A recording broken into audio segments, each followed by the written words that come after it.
Hello මට හිතුණා අද ක්වික් ඩෙසර්ට් එකක් හදන්න ඕන කියලා. මොනවද අපි හදන්නේ?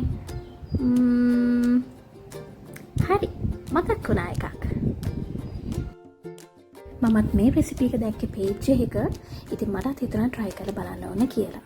මේකට ඕනේ ingredients දෙකයි, යෝගට්ුයි, චොක්ලට්ුයි විතරයි. ඉතින් ඔයාලට කැමති යෝගට් වර්ගයක්, කැමති චොක්ලට් වර්ගයක් පාවිච්චි කරන්න පුළුවන්. මේ පේනවා වගේ මුලින්ම මේ යෝගට් ටික බ්ලෙන්ඩර් ජාර් එකට දාගන්න.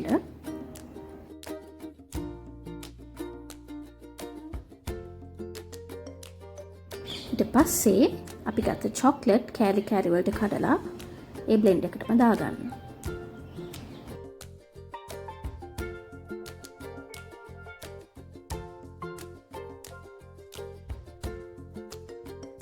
මම කොකෝ පවුඩරයි මිල්ක් මේඩුයි එකතු කරා රස ටිකක් වැඩි කරගන්න ඕන කියලා. ඒක අනිවාර්ය නැහැ.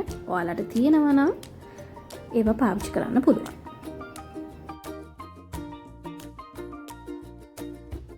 ඊට පස්සේ අපේ ingredients ටික හොඳට blend කරගන්න ඕනේ.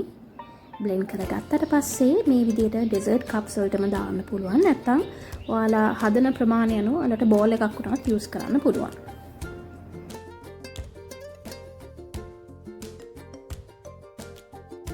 ඊට පස්සේ මේ විදියට ඒ කප්ස් ටික කවර් කරගන්න ඕනේ. කප්ස් හරි ඔයාලා බෝල් එකක් ගන්නවා නම් ඒ බෝල් එක මේ විදියට කවර් කරලා තමයි අපි ෆ්‍රිජ් එකට දාන්න ඕනේ.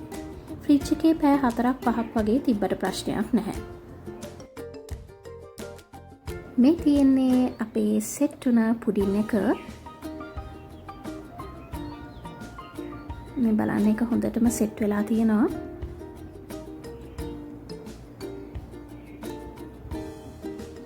ඉතින් හදලා විතරක් මදි රස බලන්නත් ඕනනේ.